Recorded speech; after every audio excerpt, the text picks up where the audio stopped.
بسم اللہ الرحمن الرحیم۔ کہیں ایسا تو نہیں کہ آپ ظالم ہیں؟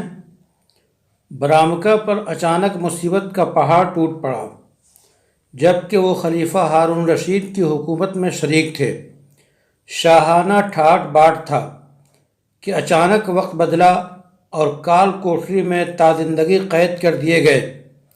جیل میں برامکہ کے بڑے قائد یحییٰ برمکی بھی تھے۔ اسی قید و بند کے دوران ان کے بیٹے نے باپ سے پوچھا، ابا جان،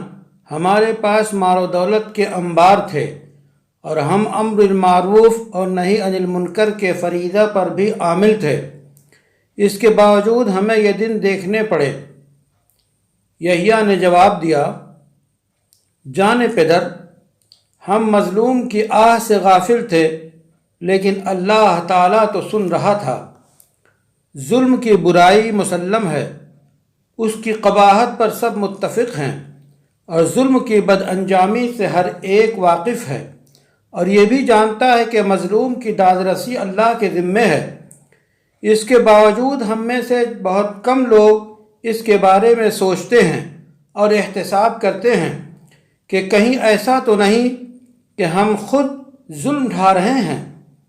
انسان جو عمل انجام دیتا ہے اس کے نتائج ظاہر ہوتے ہیں، کبھی اس کی وجہ سے تنگی اور آزمائش سے دوچار ہوتا ہے، کبھی عرصہ حیات تنگ ہو جاتا ہے، خیر کی توفیق سے محروم ہو جاتا ہے۔ اس کے باوجود احتساب نفس کے لیے وقت نکالنے کے لیے تیار نہیں، اور اپنے بارے میں صاف گوئی سے کام نہیں لیتا۔ جیسے یحییٰ برمکی نے صاف صاف اعتراف کیا کہ یہ ممکن ہے جو حادثہ پیش آیا وہ کسی ایسے مظلوم کی بد دعا کی وجہ سے رونما ہوا ہو جو آپ کے دست نگر رہا ہو، اور آپ اس پر ظلم بھول چکے ہوں، لیکن اللہ نے تو نہیں بھلایا۔ جیسے آپ کسی کمپنی کے منیجر یا کسی مدرسہ کے محتمم ہوں اور آپ کے زیر انتظام مظلوموں کی ایک جماعت ہو جن کی رسائی آپ تک نہ ہو سکی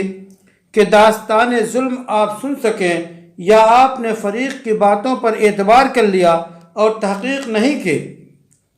پھر مظلوموں کے ساتھ آسمان کی طرف انصاف کے حصول کے لیے اٹھ گئے۔ کبھی آپ کی حیثیت شوہر کی ہوتی ہے اور آپ بیوی بچوں کے حقوق کی ادائیگی میں کوتاہی کرتے ہیں، نان نفقہ ادا نہیں کرتے، نگرانی نہیں کرتے، اچھے اخلاق کا مظاہرہ نہیں کرتے، بلکہ ان کے اوپر رعب جمائے رہتے ہیں، اور وہ آپ کی سختی اور ظلم سہتے رہتے ہیں۔ آپ کا یہ رویہ یا تو دوسری بیوی کو خوش رکھنے کی خاطر ہوتا ہے یا کوئی اور منظور نظر ہوتا ہے۔ کبھی آپ اپنے کسی ملازم کی تنخواہ کی ادائیگی میں تاخیر کر دیتے ہیں، یا ملازم کی کسی کوتاہی کی وجہ سے تنخواہ کا کچھ حصہ وضع کر لیتے ہیں، یا ملازم کو ڈانٹتے ڈپٹتے ہیں، رسوا کرتے ہیں، مارتے پیٹتے ہیں، پھر وہ لاچار ہر طرف سے نا امید ہو کر بارگاہ رب العالمین میں بد دعا کے لیے ہاتھ اٹھا لیتا ہے، پھر جبار انتقام لیتا ہے اور آپ کو مصائب و آفات میں مبتلا کر دیتا ہے۔ معاشرہ کی ہر سطح سے تعلق رکھنے والے ظالموں، ہوش میں آؤ، احتساب کرو کہ کہیں ایسا تو نہیں کہ تم جن بلاؤں اور تنگیوں کے شکار ہو وہ کسی مظلوم کی بد دعا کا نتیجہ تو نہیں،